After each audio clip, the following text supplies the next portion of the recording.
जब किसी व्यक्ति को यह गुमान आ जाता है कि उससे बेहतर कोई दूसरा नहीं है, तो इस भावना को अहंकार कहते हैं। ऐसे व्यक्ति का पतन जल्दी हो जाता है। नमस्कार दोस्तों, स्वागत है आपका हमारे YouTube चैनल भक्ति का रास्ता में। मैं हूं श्री कृष्ण भक्त और आज हम बात करने वाले हैं अहंकार के विषय में। अगर आप हमारे चैनल पर नए हैं तो कृपया सब्सक्राइब करना ना भूलें और बेल आइकन को दबाएं ताकि आप हमारी नई वीडियो सबसे पहले देख सकें। वीडियो की शुरुआत करने से पहले मेरी आपसे गुजारिश है कि आप वीडियो को पूरा देखें और श्री कृष्ण वाणी का पूरा लाभ उठाएं। अहंकार यानी घमंड, यह एक ऐसी बुराई है जिसकी वजह से हमारे सभी गुणों का महत्व खत्म हो जाता है और यह अहंकार हमें बर्बाद कर देता है। ये बात हम शास्त्रों के माध्यम से भी जान सकते हैं, जैसे कि हिरण्यकश्यप, रावण, कंस, दुर्योधन जैसे लोगों का जीवन उसके अपने अहंकार ने ही बर्बाद किया था। दोस्तों, ये सभी बहुत शक्तिशाली थे, लेकिन अहंकार की वजह से इनके पूरे कुल का नाश हो गया। अगर आप जीवन में सुख शांति चाहते हैं तो कभी भी अपने पद, सुंदरता, धन, ताकत, विद्या का घमंड नहीं करना चाहिए। अहंकार एक ऐसी चीज है जो बड़े बड़े लोगों को भी ले डूबता है। जब आपको किसी चीज का घमंड होता है और आप सामने वाले को नीचा दिखाने का प्रयास करते हैं तो ऊपर वाला आपको आपके कर्मों की सजा देता है। अहंकार के चलते ही दुनिया की सबसे बड़ी सेना और महान योद्धाओं के साथ के बावजूद दुर्योधन का सर्वनाश हो गया। अहंकार कैसे आपका खुद का दुश्मन बन सकता है, इस बात को समझाने के लिए हम आपको एक कहानी सुनाने जा रहा हूं। इस कहानी को सुनकर आप हमारे बात की गहराई को और भी अच्छे से समझ सकेंगे। एक समय की बात है, एक नगर में एक हुनरमंद मूर्तिकार रहता था। वह बहुत ही सुंदर और सजीव मूर्तियां बनाता था। मूर्तियों का निर्माण करते करते उसे कई साल हो गए। समय के साथ उसकी कला और भी निखरती चली गई। कई साल ऐसे ही बीत गए। कलाकार अब बूढ़ा हो गया। उसने सोचा, जल्द ही यमदूत मुझे लेने आएंगे और मेरी मृत्यु हो जाएगी। यह ख्याल दिमाग में आते ही वह चिंतित हो उठा। फिर उसे एक तरीका सूझा। उसने अपने जैसी हूबहू दिखने वाली 10 मूर्तियां बना दी। कलाकार ने सोचा कि जब भी यमदूत आएंगे तो मैं तुरंत उन मूर्तियों के बीच जाकर बैठ जाऊंगा।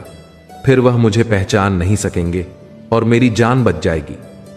जल्द वह दिन आया जब यमदूत कलाकार को लेने आए। अपनी योजना के अनुसार कलाकार फौरन अपने जैसी दिखने वाली 10 मूर्तियों के बीच बैठ गया। अब एक ही शक्ल के 11 लोगों को देख यमदूत भी दंग रह गए। वह सोचने लगे कि अब क्या करा जाए। मूर्तियां तोड़कर मैं कला का अपमान नहीं कर सकता और यदि कलाकार के प्राण नहीं लिए तो सृष्टि का नियम टूट जाएगा। फिर यमराज को एक तरकीब सूझी।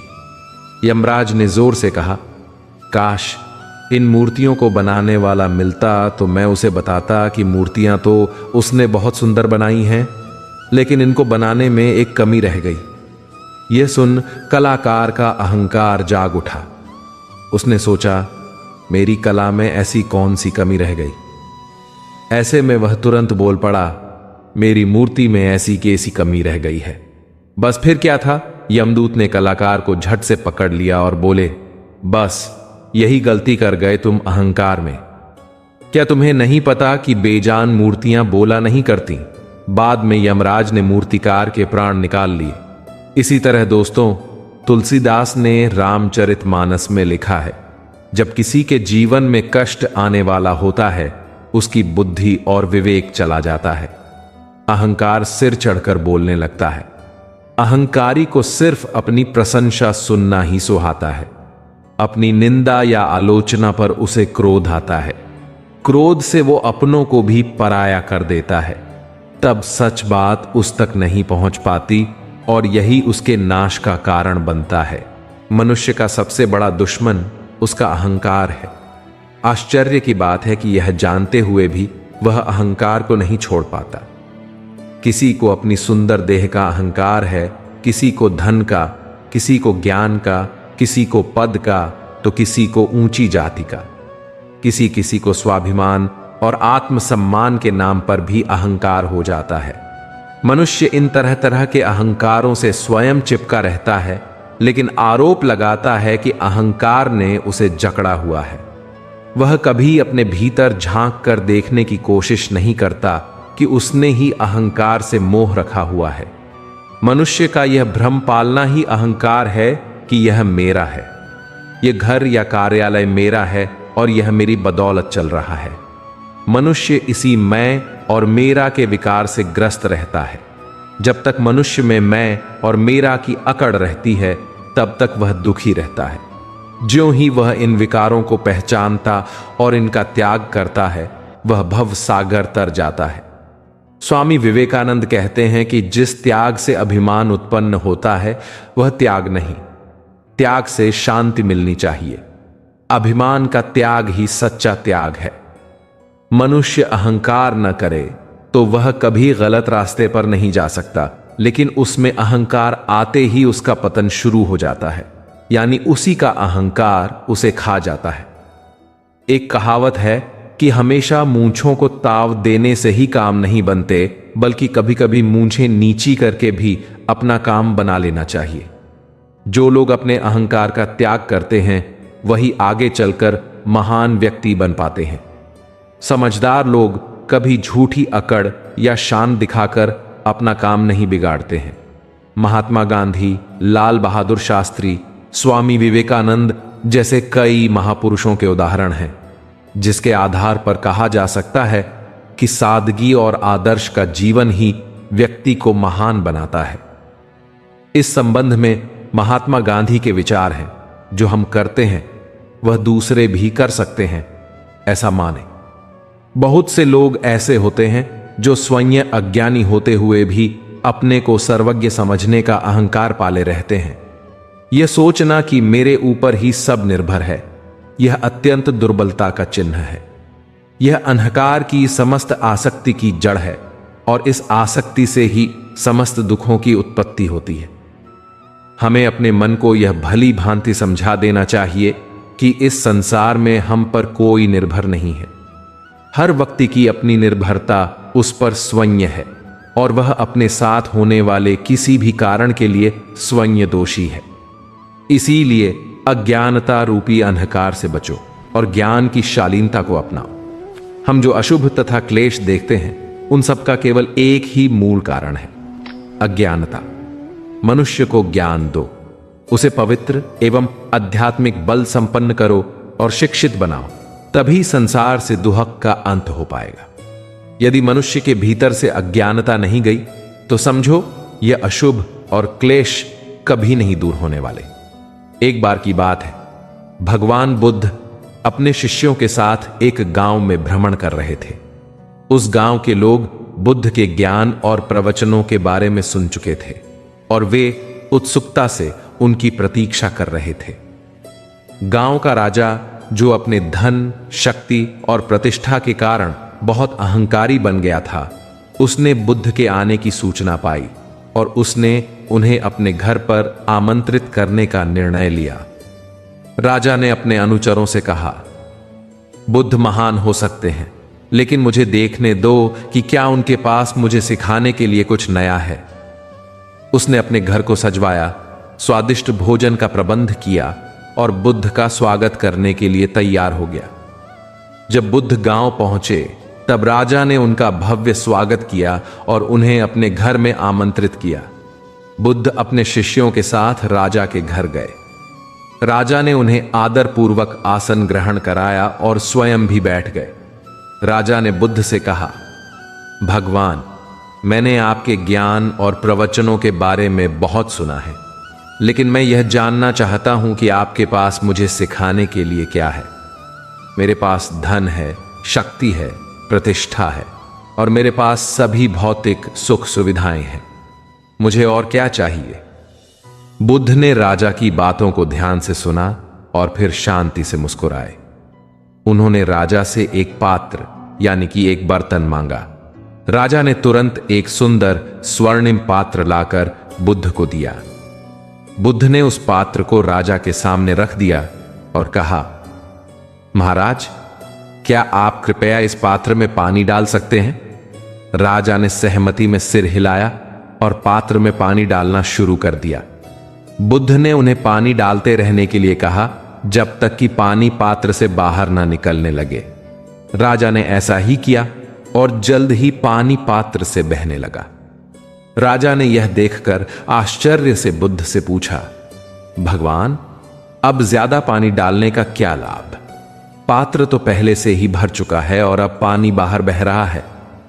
बुद्ध ने शांति से उत्तर दिया, महाराज, आपका मन भी इस पात्र की तरह है। जब तक यह अहंकार, धन, शक्ति और प्रतिष्ठा से भरा हुआ है, तब तक इसमें सच्चे ज्ञान और प्रेम के लिए कोई जगह नहीं है।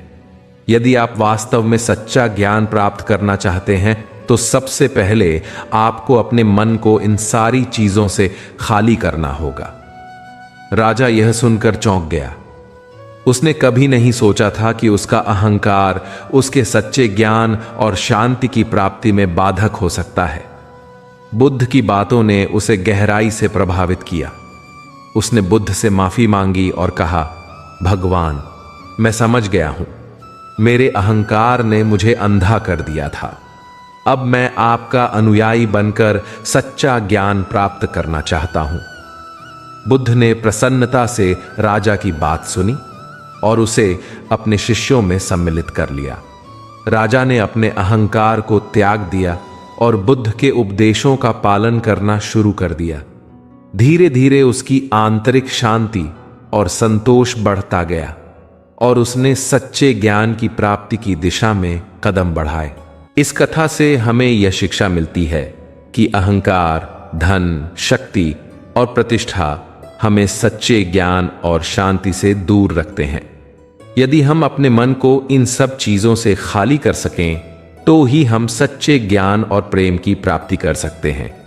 जो व्यक्ति थोड़े में ही खुश रहता है, सबसे अधिक खुशी उसी के पास होती है। इसलिए आपके पास जितना है उसी में खुश रहिए। क्रोध को प्यार से, बुराई को अच्छाई से, स्वार्थ को उदारता से और झूठे व्यक्ति को सच्चाई से जीता जा सकता है।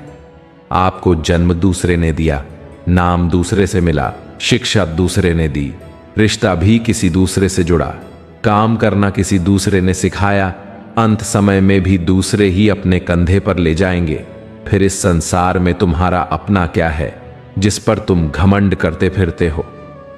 एक जलते हुए दीपक से हजारों दीपक रोशन किया जा सकता है, फिर भी उस दीपक की रोशनी कम नहीं होती। ठीक उसी प्रकार खुशियां बांटने से बढ़ती है, न कि कम होती है। मनुष्य कितना ही गोरा क्यों ना हो, परंतु उसकी परछाई हमेशा काली होती है। इसलिए यह अहंकार मत कीजिए कि सिर्फ मैं ही श्रेष्ठ हूं। कभी भी ज्ञानी व्यक्ति घमंड नहीं करता है, और जिस व्यक्ति को घमंड होता है उसे कभी ज्ञान नहीं होता है। अभिमान की भी अलग स्थिति होती है। व्यक्ति को अपने ज्ञान का घमंड तो होता है, लेकिन उसे अपने घमंड का ज्ञान बिल्कुल नहीं होता है। व्यक्ति का अहंकार और पेट जब बढ़ता है तो वह चाहकर भी किसी को गले नहीं लगा पाता है। जिस तरह नींबू के एक रस की बूंद हजारों लीटर दूध खराब कर देती है, उसी प्रकार घमंड इंसानी संबंधों के समाप्त होने का बड़ा कारण बनता है। व्यक्ति का अहंकार उसके दिमाग और मन से भी ऊपर होता है। यही कारण है कि या तो व्यक्ति अपने दिमाग पर राज करता है या फिर उसका दिमाग उस पर राज करता है। दोस्तों, बहुत समय पहले की बात है। महर्षि भृगु, जो एक महान विद्वान और तपस्वी थे, अपनी विद्वता और तपस्या के लिए प्रसिद्ध थे। उनका ज्ञान इतना विशाल था कि वेदों के अध्ययन में उन्हें महारत हासिल थी। हालांकि जैसे जैसे उनकी विद्वता बढ़ती गई, वैसे वैसे उनका अहंकार भी बढ़ता गया। भृगु को यह विश्वास हो गया कि वे संसार के सबसे ज्ञानी और सम्मानित व्यक्ति हैं। भृगु ने एक दिन सोचा कि वह त्रिदेवों ब्रह्मा, विष्णु और महेश की परीक्षा लेकर यह जानना चाहता है कि इनमें से सबसे महान कौन है। वह सबसे पहले ब्रह्मा जी के पास गया। ब्रह्मा जी के पास पहुंचकर भृगु ने उनका अपमान किया और उनके प्रति आदर नहीं दिखाया। ब्रह्मा जी ने इसे सहन किया, लेकिन कुछ भी नहीं कहा। इसके बाद भृगु भगवान विष्णु के पास गए। भगवान विष्णु उस समय योग निद्रा में थे। भृगु ने उनकी छाती पर पैर रख दिया। भगवान विष्णु जाग गए और उन्होंने भृगु को देखा। भगवान विष्णु ने क्रोधित होने के बजाय भृगु से क्षमा मांगी और कहा कि अगर उनके इस कृत्य से भृगु को कोई कष्ट हुआ हो तो वह क्षमा चाहते हैं। भृगु भगवान विष्णु की सहनशीलता से प्रभावित हुआ, लेकिन उसका अहंकार अभी भी समाप्त नहीं हुआ था। अंत में भृगु भगवान शिव के पास गया। भगवान शिव उस समय ध्यान में लीन थे। भृगु ने उन्हें ध्यान से निकालने के लिए अपमानजनक शब्दों का प्रयोग किया। भगवान शिव ने क्रोधित होकर अपना त्रिशूल उठाया, लेकिन उनकी पत्नी पार्वती ने उन्हें शांत किया। शिव ने भृगु को माफ कर दिया, लेकिन भृगु के अहंकार को समाप्त करने के लिए उन्हें एक शिक्षा देने का निश्चय किया। भगवान शिव ने भृगु को अपने शिष्य के रूप में स्वीकार किया और उसे तपस्या करने के लिए कहा। भृगु ने कई वर्षों तक कठोर तपस्या की, लेकिन उसका अहंकार अभी भी समाप्त नहीं हुआ था। शिव ने सोचा कि भृगु को अहंकार से मुक्त करने के लिए एक और मार्ग अपनाना होगा। एक दिन भगवान शिव ने एक साधारण ब्राह्मण का रूप धारण किया और भृगु के पास गए। साधारण ब्राह्मण ने भृगु से कहा, मुझे भूख लगी है, कृपया मुझे कुछ भोजन दें। भृगु ने उसे अनदेखा किया और अपने ध्यान में लीन रहा। साधारण ब्राह्मण ने पुनः निवेदन किया, लेकिन भृगु ने उसे अपमानित किया और भगा दिया। तभी भगवान शिव अपने असली रूप में प्रकट हुए और कहा, भृगु, तुमने अपनी तपस्या से कोई सच्चा ज्ञान प्राप्त नहीं किया। तुम्हारा अहंकार अभी भी तुम्हें नियंत्रित कर रहा है। भगवान शिव की बातों ने भृगु को गहराई से प्रभावित किया। उसने अपनी गलती समझी और भगवान शिव से माफी मांगी। उसने अहंकार को त्यागने का संकल्प लिया और सच्ची विनम्रता के साथ अपनी साधना जारी रखी। भगवान शिव ने उसे आशीर्वाद दिया और कहा, विनम्रता और सहनशीलता ही सच्चे ज्ञान का मार्ग है। अहंकार केवल विनाश का कारण बनता है। इस घटना के बाद भृगु ने अपने जीवन में विनम्रता और सहनशीलता को अपनाया और एक सच्चे ज्ञानी और सम्मानित व्यक्ति बने। यह कहानी हमें यह सिखाती है कि अहंकार हमें सच्चे ज्ञान और शांति से दूर रखता है और केवल विनम्रता और सहनशीलता ही हमें सही मार्ग पर ले जा सकती है। इस कथा का मुख्य संदेश यह है कि अहंकार एक ऐसी बाधा है जो हमें सच्चे ज्ञान और आत्म साक्षात्कार से दूर रखता है। विनम्रता और सहनशीलता अपनाने से ही हम अपने जीवन में सच्ची शांति और संतोष प्राप्त कर सकते हैं। एक प्रसिद्ध कहावत सभी ने सुनी होगी, अब आया ऊंट पहाड़ के नीचे। इसका अर्थ है, जब ऊंट पहाड़ के नीचे आता है तभी उसे पता चलता है कि उससे भी ऊंचा कोई है। जब तक ऊंट पहाड़ के नीचे नहीं आता तब तक उसे लगता रहता है कि मेरे जैसा ऊंचा कोई और नहीं, मैं ही रेगिस्तान का राजा हूं। इसी तरह किसी को यह अहंकार हो जाए कि वह दूसरों से बेहतर है और यदि उससे बेहतर दूसरा कोई उसे मिल जाए तब उसका अहंकार वहां पर ही टूट जाता है। पौराणिक कथाओं में अलग अलग उदाहरण देखने, सुनने एवं पढ़ने को मिलते हैं। जैसे भीम को अपनी शक्ति का अहंकार हुआ तो उसे हनुमान मिले, जिनकी पूंछ भी वह हिला नहीं पाया। बताने का तात्पर्य यह है कि किसी को कोई बेहतर मिलना बुरी बात नहीं है। यह तो ईश्वर की कृपा है जो उसे उसके अहंकार का दर्शन कराती है। परंतु किसी को उससे बेहतर कुछ और न मिले तो उसका अहंकार बने रहने या अधिक बढ़ने की संभावना बनी रहती है। आपको अभिमान को मानकर नहीं, जानकर समझकर कार्य करना है। इसी अभिमान में मान शब्द है जो अहंकार का मूल कारण है। अभिमान में आप किसी बात को मानकर चलते हैं जो कि असल में स्व अनुभव नहीं है। अभिमान में अभी मानकर चलना होता है, पर सत्य जान लेने के बाद आपको मानकर नहीं, जानकर चलना होता है। यहां पर जानने का मतलब है खुद को अनुभव के स्तर पर जानना तथा समझना। स्वाभिमान अभिमान से अलग है। स्वाभिमान का अर्थ है स्व का भान यानी कि स्वभान और अभिमान का अर्थ है अहंकार। स्वभान की तरफ जाने के लिए स्व का एहसास होना जरूरी है। स्वभान होने तक सत्य के खोजी को अपने मार्ग में कहीं रुकना नहीं चाहिए, वरना कभी कभी खोजी स्वभान की थोड़ी सी झलक मिलते ही रुक जाते हैं। उन्हें लगता है जैसे उन्होंने अंतिम सत्य प्राप्त कर लिया है। ऐसा मानकर वे अपनी खोज बंद कर देते हैं। खोजी को आत्म साक्षात्कार पहले किसी भी फल में अटकना नहीं चाहिए। उसके लिए किसी अन्य इंसान के व्यवहार को देखकर मन में शंकाएं लाना या अनुमान लगाना नुकसानदायक हो सकता है। ऐसा करने से खोजी अपने मार्ग से विचलित हो सकता है। कुछ लोग जब अध्यात्म में सेवा करते हैं तो कभी कभी उन्हें किसी अन्य सेवक के व्यवहार में कुछ कमी नजर आती है या कुछ ऐसा होता दिखाई देता है जो उनकी समझ से उचित नहीं होता है। कभी उन्हें लगता है कि यह काम किसी दूसरे तरीके से बेहतर हो सकता था या अभी ऐसा करने की आवश्यकता नहीं है इत्यादि। कर्म करते हुए आपके जीवन में यदि कभी ऐसी स्थिति आए तो आपको उसमें अटकना नहीं है। खुद को दूसरों से बेहतर समझने वाले लोग सत्य के मार्ग में आगे बढ़ने की बजाय पीछे चले जाते हैं। ऐसा करने से उनका अहंकार बढ़ता है और आध्यात्मिक स्तर पर उनकी अधोगति होती है। ऐसा इसलिए होता है क्योंकि उन्हें अब भी दूसरों की सही पहचान नहीं हुई है। सत्य तो यह है कि वास्तव में दूसरा कोई है ही नहीं। स्वयं को दूसरों से अलग समझने का अर्थ ही असली अहंकार है। यदि आप खुद को दूसरों से बेहतर या अलग समझ रहे हैं तो आप अपने अहंकार को बल दे रहे हैं। आइए इस आशय को एक उदाहरण द्वारा समझते हैं। आपने कई बार सामूहिक तस्वीर खिंचवाई होंगी, जैसे स्कूल में, पिकनिक पर, विवाह के अवसरों पर, दोस्तों या सगे संबंधियों के साथ। जब आप वे फोटोग्राफ्स किसी को दिखाते हैं तो अपनी फोटो की ओर इशारा करते हुए कहते हैं, देखो यह मैं हूं, बाकी सब बैठे हुए हैं। ये जो गोल घेरे में खद हुआ दिख रहा है यह मैं हूं।